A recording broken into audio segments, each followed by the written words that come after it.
Hello everyone, welcome back to the channel, I hope you're doing well. If you're new here and you don't know who I am, my name's Joe and I own Bera Motors here in Somerset, and I also own carsportformore.com, which is our car buying website and now a consumer to dealer platform to try and help everybody save some money and get a better price for their car. We'll talk about that further on. The point of today's video is to talk about some of the growing problems that I think car dealers are facing in this country and why I'm hearing a lot of car dealers dropping out of the market, closing up shop and not doing any more business. In fact, if you look around at the moment, our forecourt here, which normally stocks 20 to 50 cars, is looking pretty sparse. We don't have as much stock as we normally would. There's a number of reasons for that. In fact, I have created a list of all the different things that are facing not just car dealers, admittedly, all businesses at the moment, but being a car dealer, that's one thing I thought I'd talk about. Some of these are car dealer specific, so I guess we'll just start talking through some of them. Right, starting out at the top of the list, the most common thing that's affecting everyone is obviously the cost of living. There isn't as much money going around at the moment. We saw some real kind of high expenditure times through COVID and the likes with the government, and everyone's now having to pay it back. That means our taxes are all going up and everyone's having to watch the purse strings a little bit more. If you happen to have a business premises, like we do here, business rates on the whole are going up. So if you used to have 100% rates relief like we did here because of the size of this site and the council that we're in, that's no longer happening. So we now have to pay, admittedly ours isn't a huge amount. I think we're talking, £1,000 a year. But I know of some companies who have large sites who are already paying, say, like £50,000 a year, and theirs are going up 50%. That's a huge amount of money that you're now having to come up with. That's an awful lot more business you are going to have to do just to recoup that extra money you're spending to be in the same place that you were before. Of course, if you're an employer, a lot of you will know that national insurance has gone up, and that's paid by your employer. They make a contribution as well as you do, and minimum wage has just gone up, which is a good thing. Everyone should make a fair wage, but if you have, say, a large team of valeters or unskilled staff that are, doing some of the grunt work for your business, then that expense is going to add up. You're talking 4 employees on a minimum wage working full-time. It's around about £110,000 a year. It's quite a lot of money. If you've got buildings and staff, you're going to have to keep them warm or cool and in light. So, of course, you need utilities, gas and electric. They've all gone absolutely through the roof. And it's just another growing bill to add to your overheads that you need to pay before you take any kind of profit out of your business. You're going to need to insure it all, never mind your contents in the building, but if you're a motor trader, then you're going to need insurance to drive on the road. And if you've got sort of 7 or 8 employees like I do, you need to insure them so that you know that your assets are safe when they're driving around on the road, and these prices are going absolutely through the roof. Me personally, for the last year, I've been paying £9,000 for my insurance for the year, which is inflated on what it should have been. And in fact, I think it will go down this year, because we had a customer have an accident in one of our courtesy cars, and rather than using their insurance, which they wouldn't give us the details for, it had to go against us in the short term. Hopefully we're going to get a rebate and our insurance will go down. But on the whole, insurance prices are going through the roof. When I first started this job, my first trade insurance policy was about £1,200 a year, and now I'm paying £9,000. We do have more staff, we do have more cars, but not 9 times as much. Then of course there's the price of parts. If you're fixing up a car, whether it be for yourself or a customer, price of parts has gone through the roof as well. Previously you might have been able to buy a car with, say, a £2,000 margin in it, and your average prep cost might have been £500, but if those prices have doubled, whether that's getting your wheels repaired, whether that's just ordering general maintenance stuff for your car, or bodywork, it's all gone through the roof, so it's going to cost you an awful lot more, which again, is just eating into your profit margin. Advertising is getting more and more expensive. I've actually just reduced my Auto Trader bill because it was one of my biggest expenses in the entire business. If I was advertising 30 cars here via Auto Trader, it would cost me £4,500 a month. I just didn't feel like I was getting the returns that I needed on that. We've now gone down to, I think, around about 10 or 12 cars, which has cost me £1,700 a month. It's still a very big expense that I'd like to get rid of. And that is not my only advertising cost. We also do Google Cars, where we're spending around about £750 a month. We have Car Gurus, which is £300 a month. And the next biggest one after Auto Trader is probably Motors, which includes Motors, eBay, Gumtree, Piston Heads, the likes. And we spend for about 30 cars about £1,200 a month on those as well. So those advertising costs are getting bigger and bigger. And in fact, Auto Trader put their prices up just this month, literally a couple of days ago, by 8%, which they tend to do year on year. This year, I think it might come back to bite them because the car trade has not been having a particularly good time. Everyone's finding it very expensive, while Auto Trader announced last year they made record profits and they're putting the prices up, alienating their customers. Auto Trader tend to, I think, act as though they are putting the consumer, the person buying the car, at the forefront, when in reality I feel like they probably should be putting the dealers there, because they're the ones lining their pockets of all this extra profit they're making. Now, while we do quite a lot of organic social media, so the YouTube and Instagram and Facebook, and it all helps, but it doesn't probably give you quite the same results. It's a far bigger investment, time and money to get the same sort of results. And it's just getting trickier. It means you have to try lots of different avenues, and I feel like you have to be doing something a little bit different, perhaps like running a YouTube channel, because we've been doing this for a couple of years now, and obviously we've had some good success with it. We do very well out of our car buying website, Cars Bought For More, where we buy cars. In fact, let's talk about carsboughtformore.com, because we get offered so many cars thanks to our YouTube kind of following that we can't possibly buy all of them. Some of them are just too expensive, some of them are too far away, and some of them just don't really fit the profile that we want here. So what I decided to do last year was to create an online platform that would allow us to offer those cars to other dealers, where if you're a dealer, you can sign up for a free account and you can find the list of cars that we valued that might be perfect for you. They might be just down the road with a nice big healthy margin in it, and you can buy it directly from them. So you can avoid the likes of We Buy Any Car and auctions, because essentially if you sell your car to We Buy Any Car, there needs to be kind of like 3 profit margins made in that car. One, We Buy Any Car needs to make a profit. Then it goes to BCA, and BCA needs to make a profit. And then it needs to go to the dealer, and the dealer needs to make a profit. In our scenario, you can just cut it down to just that dealer that needs to make a profit. Hopefully that will get you a better price. It means our dealer has got a better chance of making a good profit from your car. And not just that, they'll also have the opportunity and the funds to be able to do that car properly and make sure that someone gets a great car at the end of it. So if you're looking to sell your car, please do head to carsboughtformore.com. You can enter your information, add some pictures, and we will do our best to either offer you a price to buy it ourselves, or if not, offer it to our list of trusted dealers who will be able to make you an offer and hopefully make that a really easy transaction. And if you're a dealer, then do sign up for a free account. There is a small buyer's fee, but it's much, much cheaper than your auctions, Motorway, CarWow, etc. And there's some great cars in there because they are all from our lovely subscribers. So they are some of the expenses that car dealers are facing and that are going up. And as I say earlier, it's not just car dealers, it's businesses alike, especially in the UK, we really are struggling. But there's a few other things that I think have made car dealing much harder in recent years. And I'm going to sit inside and I'll talk through a few of those for you. One of the biggest problems that I am finding at the moment is the supply and demand for used cars is off the charts. There are far many people trying to buy cars, especially cheap cars at auction, than there are cars to go around. Despite what the statistics say, I feel like used car sales have slowed down. Well, the statistics even say that they've slowed down, but they say it's by a small amount. And I think it's more than that. Electric sales are up. That's what the statistics will tell you, but I think you'll find that the most of those are either companies or lease firms or contract hire, and it's not actual genuine consumers who are thinking, do you know what, I really fancy a change, and what I really want next is a Tesla or a Renault electric. I think the desire to be buying cars has gone down, which has led to less part exchanges, which means that there's less cars trickling down the food chain to the smaller dealers like myself being able to buy these cars. So when you do have these cars and they are in auction, the prices are just astronomical because there are people amongst us in the motor trade that are willing to work for much smaller margins. This, I think, is bad news for the consumer because it just means that the people who are buying cars and offering them to the market, the car dealers who aren't necessarily doing the best job when it comes to prepping that car to make sure that it's safe and a nice reliable car for you. They are just wanting to get hold of something that they can put a very small margin on and sell as a good car. This isn't the consumer's fault, this is just how the market is, and this is why I'm hearing lots of stories of car dealers saying, I just can't make this work anymore, the profits aren't here anymore. And in fact, I was having a meeting with my accountant this week and she said that a lot of her clients have moved away from car dealing and they've gone back into property, for example, because there just isn't profit to be made in cars as easily as there was. Another thing that's caused a bit of a problem, I find, is that the pricing indexes that we use, so Auto Trader kind of, I know I get a lot of flack for saying this, but Auto Trader kind of dictates your retail price on your general bread and butter stock, the majority, let's say 90% of the cars out there. Some cars are going to buck the trend, whether that be collectible, sports, performance, those sorts of things. But generally speaking, people will use Auto Trader as the market. They're the biggest marketplace, you know, they're the biggest, most well-known.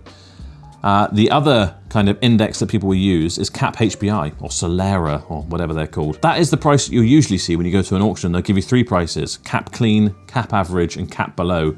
That refers to the condition that the car's in. So Cap Clean, a really nice clean car, that's probably what you should be paying for it. Cap Average if the car's average, and Cap Below if the car's below average condition. Those prices used to be quite far apart on the majority of stock, which would leave you a fairly healthy margin for a dealer in between.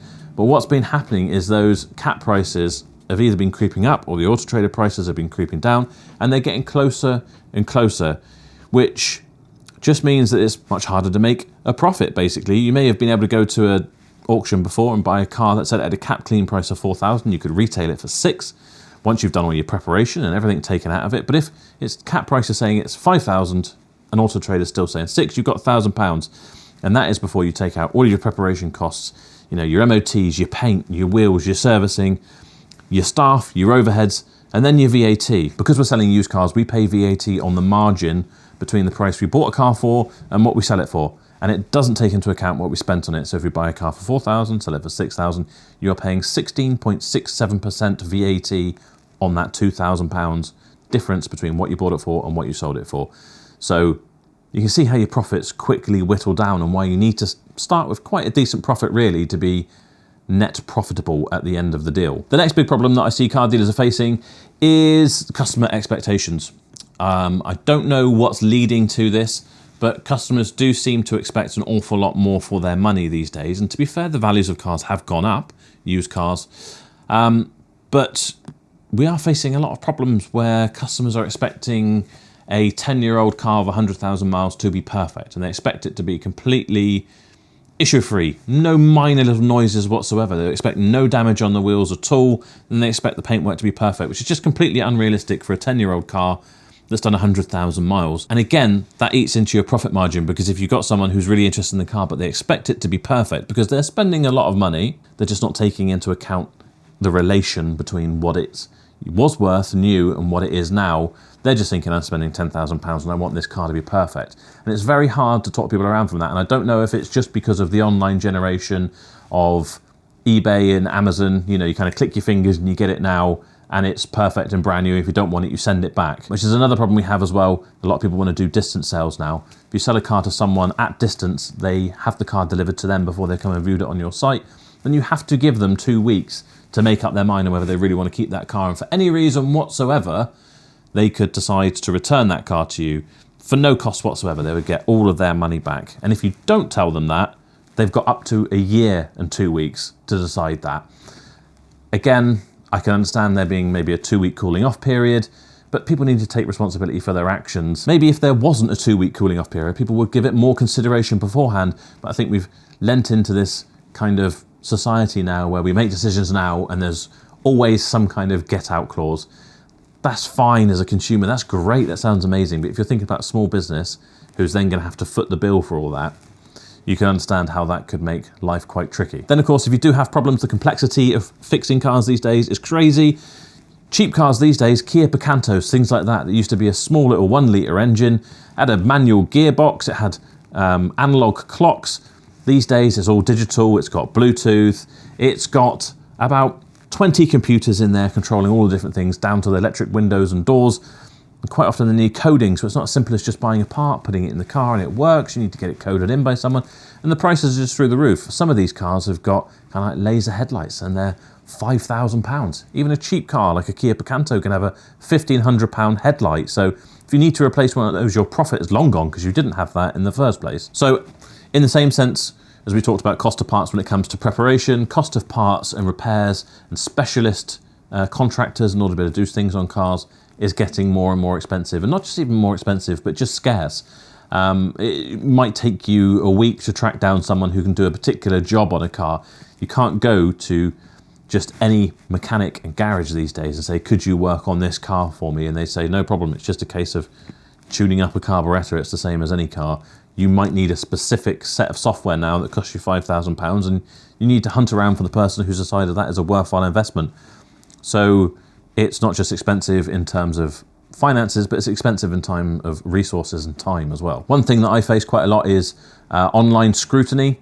And 9 times out of 10 for me, That's nothing to do with this business here whatsoever.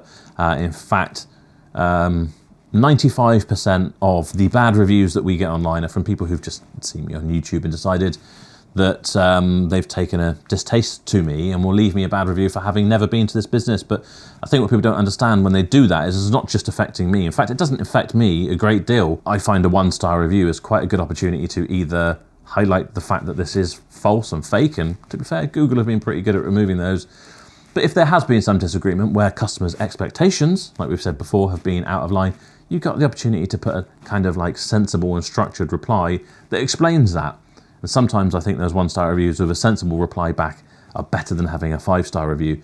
But I know it bothers a lot of people a lot more. They've got a small business, maybe it's just themselves, maybe it's them and a small team of staff, and they get a bad review, they take it really personally, and some people would leave a really bad review. And this happened to me. One bad review I had stuck in my mind. It was a Subaru BRZ, so that kind of coupe, boxer engine, 2-litre type sports car thing. And she was already saying how she was going to modify it and she was going to put things and she wanted to turn it into a drift car. We actually got a 1-star review from her 12 months after she bought it because the car needed a clutch. Now, it doesn't take a genius to put 2 and 2 together to think that perhaps she's gone away and modified that car and done a load of burnouts and handbrake turns and that sort of stuff, drifting it around everywhere, and has burnt through a clutch, as you would expect to. But for some reason, because we sold it to her 12 months prior, we deserve to get a 1-star review. And what I was trying to say earlier is it doesn't just affect the person who owns the business, it affects the staff as well. People are relying on this business to thrive so that they keep getting paid. So I think it's too easy to be detached to via the computer, as with some of the abuse that I get online, to just send something out there and not even think about it without realizing that there's not just necessarily one person, but a whole team of people at the other end taking that flack. And that's one thing that I've noticed has definitely gone through the roof. I think one thing I've seen more than anything, rather than just bad reviews that are exaggerated, is fake reviews, completely fake reviews. Problem with Google, for example, is that they're just completely unregulated. Anyone can decide to leave a review. They don't have to have been there or prove that they've made a purchase. It can be very tricky. And in fact, just last week I had someone threatening to leave me 100 1-star reviews because I had his 1-star review removed because he lived on the other side of the country and never visited us. He just didn't like me from a YouTube video. It's very tricky. And my last point that I was going to come to with this is you seem to have to be a bit of a social media expert these days to be a car dealer. Previously, you could buy a car, you would stick it in your local newspaper, someone would turn up and buy it, and it was about as simple as that, really. But these days, you really need to be on top of your social media, whether that be YouTube, Instagram, Facebook. A lot of people do it an awful lot better than I do. Getting yourself out there, the customer needs to kind of know you inside and out and almost know your medical history before they even turn up to come and look at a car. And it's getting trickier and trickier. And take it from me, social media can be a full-time job. And it's almost impossible to juggle 2 jobs, especially when you're only getting 1 salary out of 2 jobs. So I do have concerns going forward for people in car sales. I'm finding it hard myself. It's kind of hard to know where to pitch yourself, what cars to buy, what to try and sell, where you can actually make a profit, what cars you can buy to make a profit. I've toyed with the idea of buying cheaper cars, therefore we have faster turnover, we make more sales with smaller margins, but that just generates an awful lot more work, and then you end up thinking about employing more staff, and it gets harder. I'm leaning more towards having middle ground price of cars from say £10,000 to £20,000 that have slightly more margins in, would create less work for us hopefully, but would still return about the same sort of money.